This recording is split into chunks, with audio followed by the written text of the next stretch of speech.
Hello and welcome to Ticket Manager's All Access interview series, engaging leaders from across the sports marketing spectrum to identify and explore critical issues in the business of sports, entertainment, sponsorship, activation, ticketing, hospitality, and even more. I'm your host, Jim Andrews. Joining me on this episode to discuss the role that sports sponsorships play for spirits brands and to take a look inside a new NFL sponsorship is Ed Pilkington, Chief Marketing and Innovation Officer for Diageo North America. Ed, cheers, and thank you so much for joining us. Jim, cheers. Thank you. Great to be here. I want to start out with the big picture as it relates to Diageo and sports partnerships before we discuss some of those specific relationships that you have with leagues and teams. What does sponsorship accomplish for a spirits company and brands like Smirnoff, Crown Royal, Captain Morgan, Tanqueray, Bailey's? You've got so many in the portfolio there. So what are your goals and objectives for your partnerships? That's great, Jim. I mean, I think almost we take a step back and we sort of go, what's Diageo all about? Our business. So we're in the drinks business, alcoholic drinks. We want people to enjoy drinks responsibly. And our purpose at Diageo is about celebrating life every day, everywhere, basically. That's what it's about. And, when best done, our brands are enjoyed by families and friends when they get together at those great moments. So, be it Thanksgiving, be it when they're out and about, they're going to meet friends at a bar or a restaurant, or going to a sporting event, or going to the theatre, whatever it might be. So I think at the heart of that is understanding what is our business all about. Our business is about the celebration of life and our brands being at the heart of people having good times. So that's sort of where we start. If you then go, therefore, when do people have good times and what is it all about? Sport is a huge part of people's lives, and understanding, therefore the roles that our brands play in sport is a really big piece actually for us. So that's why we want to participate in the right way in sport. We know when people go to games, many people enjoy to have a drink, hopefully responsibly, which is what we want. So participating in sport and allowing our brands to be part of that sporting experience, whether it's at a stadium, whether it's in a bar watching it, a game near a stadium, or just happen to be in a bar watching a game which is playing wherever around the world, or sitting at home with family and friends or whatever it is. So we think there is definitely a role for responsible enjoyment of beverages during sport itself. So that's one piece. There's a whole piece about enjoyment. Second piece to link to that really is experience. Is when you do that, how do you make that just an amazing experience? So the eating, the drinking, the participating, the being with friends augments and makes that being at the game or sitting at home watching the game just an overall more memorable and better experience. So there's that piece about, the old, do you remember that game we watched together? It's great. The game was amazing, and we did the following. And do you remember we went to that bar afterwards and we did this, etc. So what are we going to do to augment and make the experience better for the sporting experience? I think that's another big piece of why we want to get involved, because we're also in an experience game. We're about helping to deliver great experiences that allow people to have fun together. So there's a big piece about that. And I think the third big pillar as well for sport, why sport is interesting for us, really is reach. Millions of people watch sport. The NFL is, loved by over 100 million people. And, one of the basics of brand building is to get your brand in front of millions of people and to build awareness of your brand. So, sport is an amazing vehicle for us to put our brands in front of many, many consumers to help us to build awareness. So there's a piece about, it's at the core of celebrating life and what we're all about. It's a big way of us helping to deliver amazing experience and augmenting that sports experience when people come together. And it's a big way of us sort of being able to reach consumers. So that's kind of why we want to participate in sport, I'd say. Oh, that makes sense. And I've always said that's one of the nice things about sports or entertainment, these kinds of partnerships, is they can achieve multiple objectives, which is certainly when you're looking at cost efficiency and things like that. It's nice to have things in the arsenal that accomplish more than one goal, right?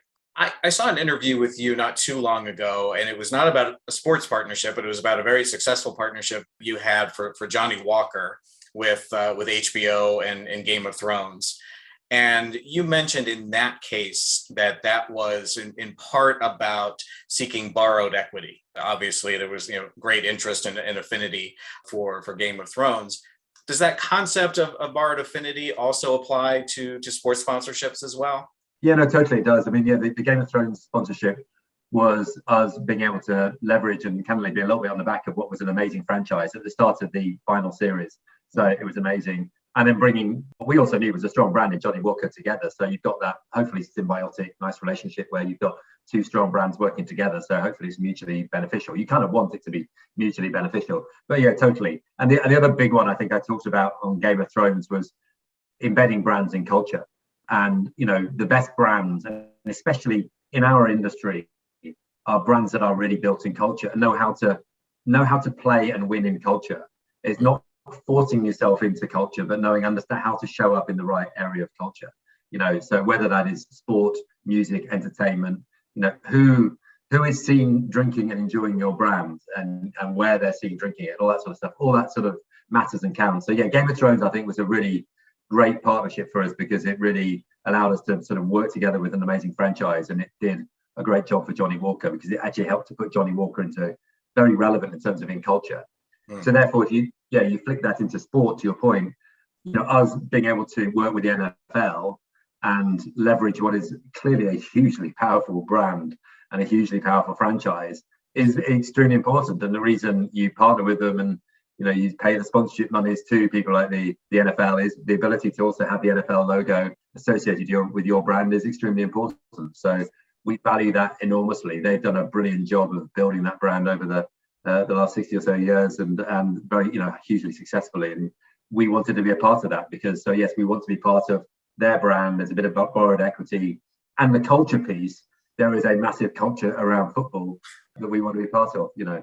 And I want to drill down a little bit into that NFL partnership and talk about some of the activations that you have done and maybe some that are coming up. But before we get there, you know, we talk about objectives and all the things we want these partnerships to do. One of the things that I've always been interested in is then how do we measure it and figure out if it's actually achieved the goals that it was supposed to. And Diageo is well known as being a very data-driven marketer. And does that apply also when evaluating the success of sponsorships? I think the first thing is we set a bit of a long-term vision. It always starts with, you know, what's the core objective of this partnership? So back to NFL, it would be, you know, the opportunity for our brands to participate on multiple occasions around, you know, the biggest sporting events and occasions across this country. So there's a big piece about that. And what does that look like? Then you get into the detail of what that looks like, you know, the numbers of games, the numbers of occasions you've got, how our brands can show up. And then it's also the scale of the partnership, the ability for us to take that partnership, the NFL logo at a basic level and leverage that across this country at scale. So you then think about, what does that mean? You know, how many events can you show up at? How many, you know, at retail level, how many displays can you show up, and how many places can you communicate that to consumers? So when we look at it, we absolutely look at what we can do to leverage a big partnership like that at multiple levels, from, you know, communication. So, you know, the advertising we want to do in and around games, the experiences we can do in stadia and around stadia, the work we can do with our retail partners in the on-premise and the off-premise, so in bars and retail, in, you know, in liquor stores, or where we can do it, grocery stores, etc. All of that, you look at all of that and you kind of get into detail, you put KPIs around that, you add that up. Hopefully it also looks at, therefore, hopefully you can sell more because of this, you know, so we put metrics around that.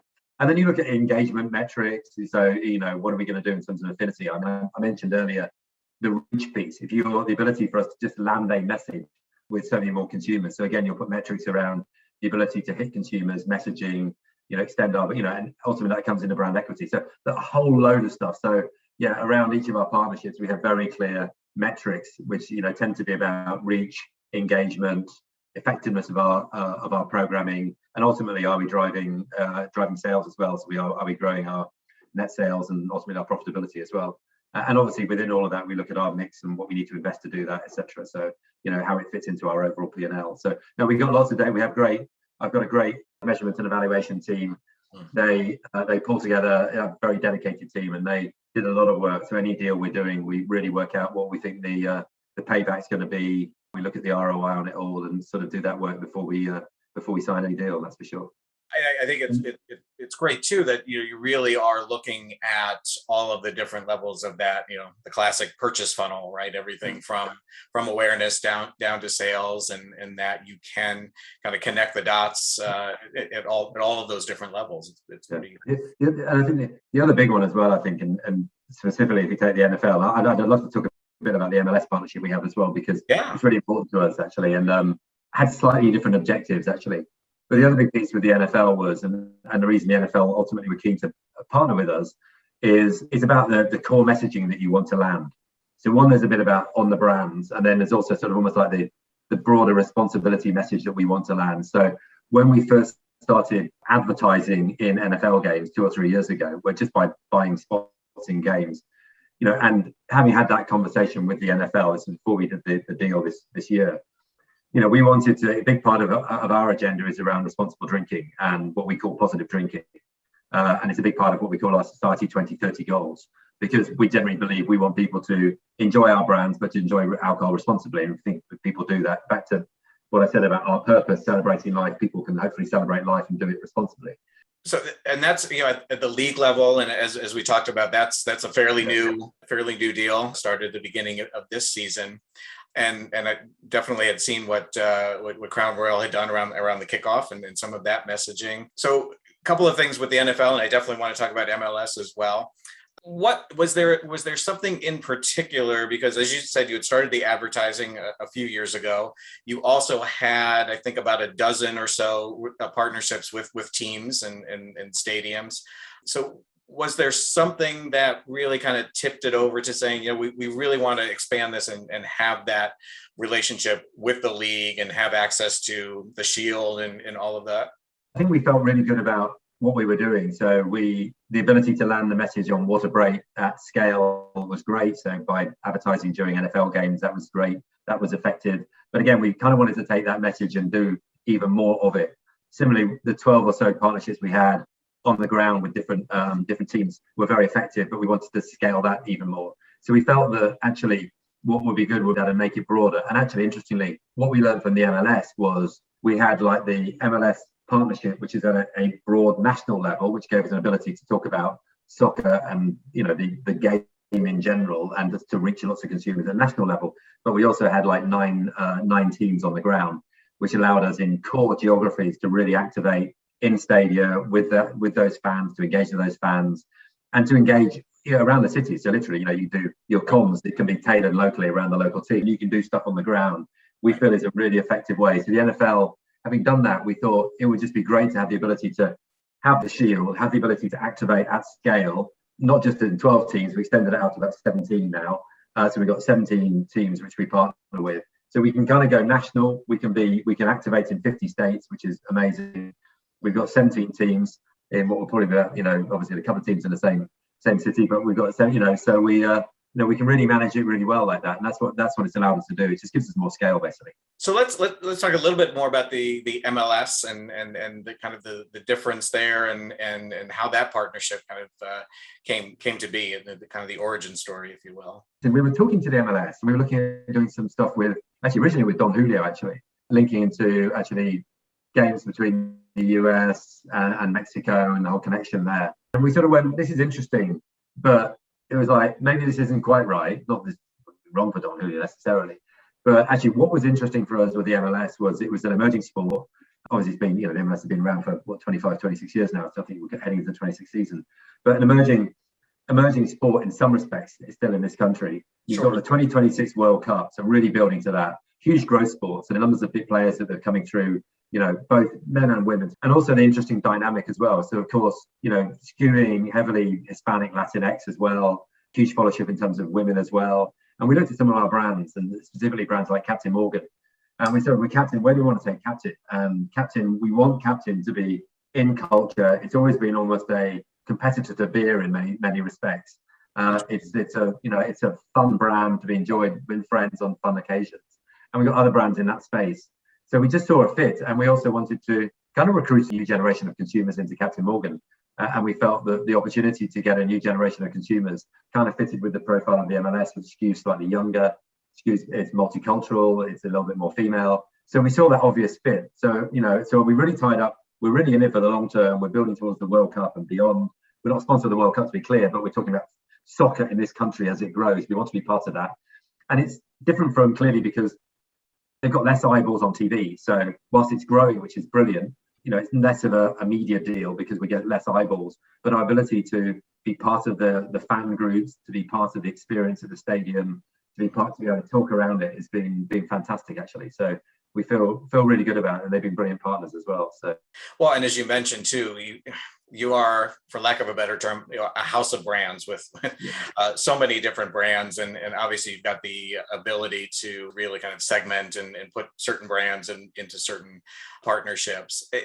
Just from a kind of a structural and operational standpoint, is that all? Are the decisions made at kind of the corporate level to go into these partnerships, and then bringing the brands in, or are there kind of brand managers at brands who can do deals on their own? How does that all work? I think in the old days, it was a little bit of brand by brand and sort of local teams, and that's not wrong.